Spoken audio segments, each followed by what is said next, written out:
Hello. Good day sa inyong lahat sa buong mundo. Ito na naman ang inyong sweet lover, driver na vloggers. Hello po sa inyong lahat. Bago ang lahat, mag-shoutout muna tayo sa ating mga minamahal na peoples sa buong mundo. Unahin natin ang Asia. Shoutout dyan sa Malaysia, Indonesia, Singapore, Vietnam, Cambodia, Brunei, Taiwan, Thailand, at marami pang iba. Yung mga hindi ko nabanggit sa Asia, shoutout po dyan sa inyong lahat. Dumako tayo sa Middle East. Shoutout dyan sa Saudi Arabia, Dammam na dyan ako dati, Bahrain, Kuwait, Dubai, Qatar, Yemen, Oman, Abu Dhabi. Shoutout dyan sa inyo sa Middle East. Yung hindi ko nabanggit na lugar, shoutout po sa inyo dyan. Dito tayo sa Europe. Shoutout sa London, Netherlands, Switzerland, New Zealand, Norway, Czech Republic, Russia. At shoutout sa mga hindi ko na banggit na lugar dyan sa London. Shoutout po dyan sa inyo. At dito tayo sa North America, USA. Shoutout dyan sa US, Washington, Seattle, Texas, New York, Chicago, Dakota. Shoutout dyan sa US sa inyong lahat. Kung hindi ko mga nasa-shoutout yung mga ibang lugar, shoutout po dyan sa inyo. Dito tayo sa amin sa Canada. Shoutout sa Edmonton, Toronto, Quebec, Alberta, Vancouver. Dito po ako sa Vancouver at ang oras namin dito ngayon ay 6:41 ng umaga. Good morning po sa Vancouver. Shoutout po sa inyong lahat, mga idol. Okay, pag-usapan natin tungkol kay Mike Defensor na karma siya. Karma is real. Nabalitaan nyo ba mga katiyang ilong ko sorry. Nabalitaan nyo ba mga busing mga madam? Ha? Mga busing mga madam niread ang kanilang kibar, ha? Yung pamilya kibar nila dyan sa Quezon City. Anong nakuha doon? May mga drugs, may mga babaeng nagbibinta ng laman. Di ba? Nagmamalinis to si Mike Defensor yun pala mayroon palang tinatagong kagaguhan. Ano ngayon Mike Defensor? Dinakarma ka. Yun pala nagbibinta ka pala ng mga babae dyan sa bar ninyo. Dyan sa bar ninyo. Kala mo kapag ka umatake ka sa mahal naming Pangulo, grabe. Grabe ka umatake. Dati kang unity, ngayon nagiging unicupal ka. Nagiging unicupal ka. Imbis na unity ka dati, ngayon nagiging unicupal ka. Nasaan na yung pinagmamalinis mo sa sarili mo? Yung pala ang negosyo mo nagbibinta ng mga laman ng babae.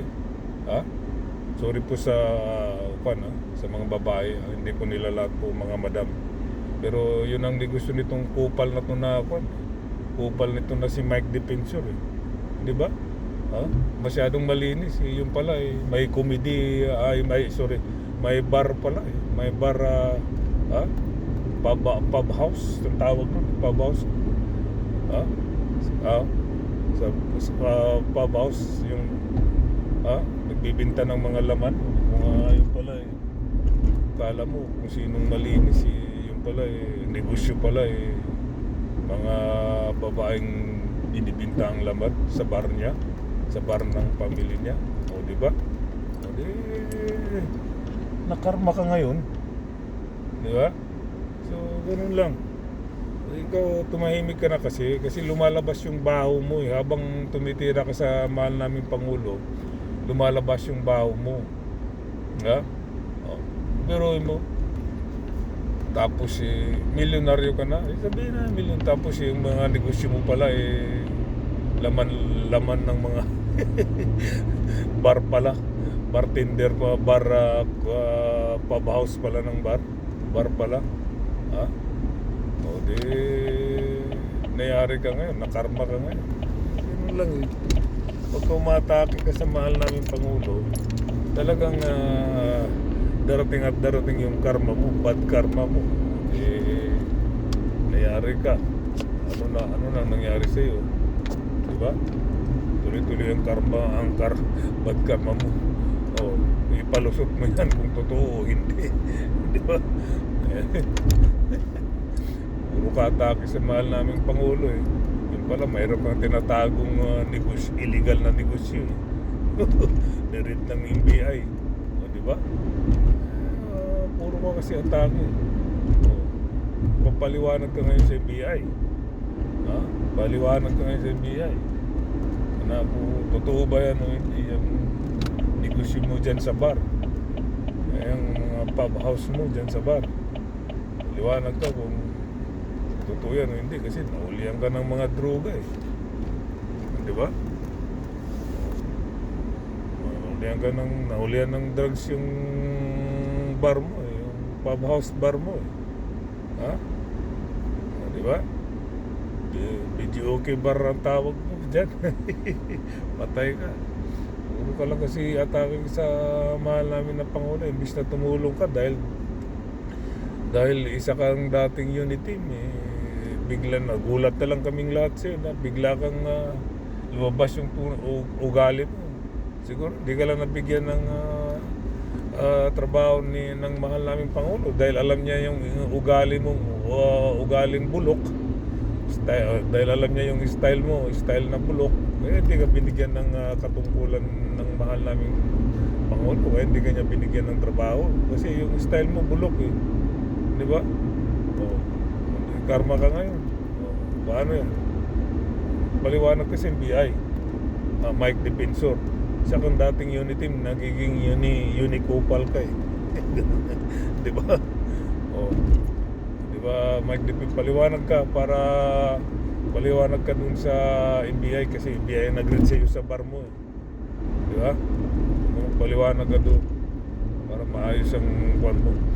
Yung problema mo sa bar mo na may mga drugs na ulian, tapos may mga babaeng na ulian, nakapilap mo. Di ba? Paliwanag ka. Okay, dito tayo kay Kitty. Naalala niyo si Kitty Duterte, mga madam, mga busing. Si Kitty ay in-interview doon sa Dahig tungkol sa pera nilang millions na pumapasok sa kanilang magina. Magkano yun? 53 million pesos. Pero yung 53 million, limang beses nakatanggap ng 10 million na higit. So suma totally 53 million. Tapos yung nung in-interview siya doon sa Dahig, ang sabi ni Kitty Duterte, wala daw silang pera. Paano ka makapunta siya sa Dahig kung wala kang pera? Paano ka makakapaglakot siya dyan sa buong mundo kung wala kang pera? Yung mga salita mo, nahuli ka sa bibig mo eh. Tapos sabihin mo pa Kitty Duterte na kung may pera lang kami, babayaran ko lahat.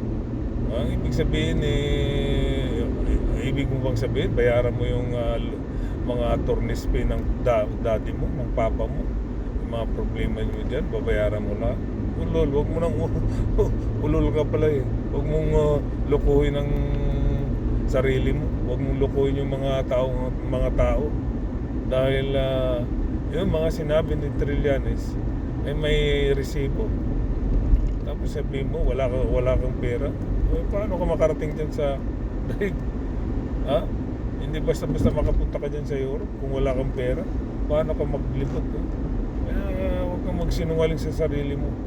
Ha? Biruin mo buong pamilya, angkan ng pamilya kumukuha ng pera sa drug lords. Ang drug lords kumukuha. Angkang pamilya ng mga Duterte puro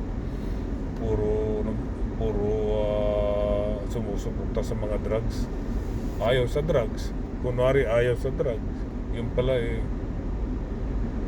supporter mga drug lords pala sila. Ha?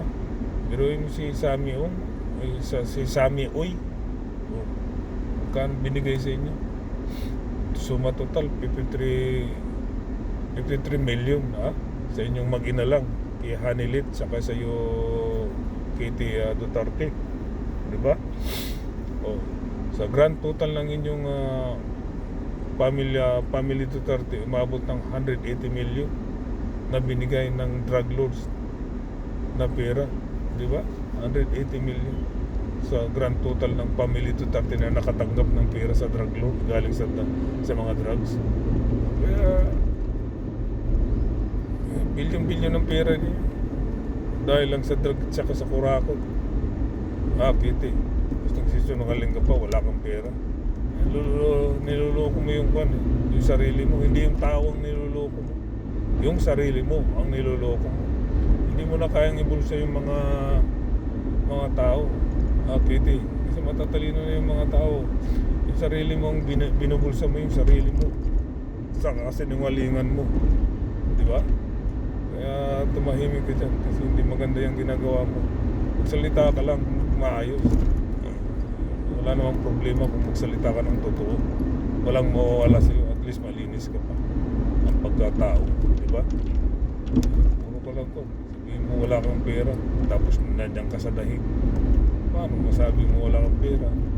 Saan mo kinuha yung pera? Di ba? Wala naman yung trabaho. Anong trabaho ng nanay mo? Di ba? May mga negosyo nga kayo. Palagay natin, may negosyo ang nanay mo. Saan niya kinuha yung negosyo? Pamuhunan niya. Di ba galing din sa pera ng drugs? Yung negosyo ng nanay mo, doon niya kinuha ang puhunan. Kaya tumahimik ka dyan, Katie Duterte, kasi pare-parehas lang kayong mga Duterte na sumusuporta sa mga drugs, sa mga drug lords. Okay? Kasi nungalingan mo, wala sa hulog puro ka lang pa-interview para lang malinis mo yung sarili mo. Ang problema, nililinis mo yung kasinungalingan mo, wala naman sa hulog. Kaya tumahimik ka dyan, wala ka sa hulog Okay? Ngayon, ano nangyari sa'yo? Karma kayong mga Duterte. Hindi na kayong na mga karma. Kasi mga kayo mga sakim kayo sakim sa pera, sakim sa power. Pero hindi pa kayo makontento. Naging presidente na yung tatay mo, naging vice mayor na yung vice president yung ate mo. Hindi pa ba kayo sakim? Halos lahat nasa inyo na lahat ang power, di ba? Simula sa presidente hanggang vice president, powerful na yan ang mga Duterte. Hindi na basta-basta yan. Number 1 na powerful na yan sa Pilipinas. Pero ayaw nyo pa rin, matanggap na wala na si tatay ninyo. Wala na si tatay mo. Ayaw mo matanggap dahil sa mga kagagawa ng tatay mo. Siya rin naman ang may gusto Alam na niya anong mangyari sa kanya Kaya nag-ipon na nagkamkam ng bilyon-bilyones para kung ano mang mangyari sa kanya, mayroon siyang pangbayad sa abogado. Ayan, nagkakatotoo. Ayan, Kitty, nagkakatotoo, di ba, Kitty? Kaya tumahimik ka dyan. Kuwan ka lang. Huwag ka nang magpa-interview ng kasinungalingan mo. Kung pa-interview ko man sa mga vlogger na mga didilis, ayusin mo. Kasi pa-interview ko pa sa mga didilis, ganun din naman yan.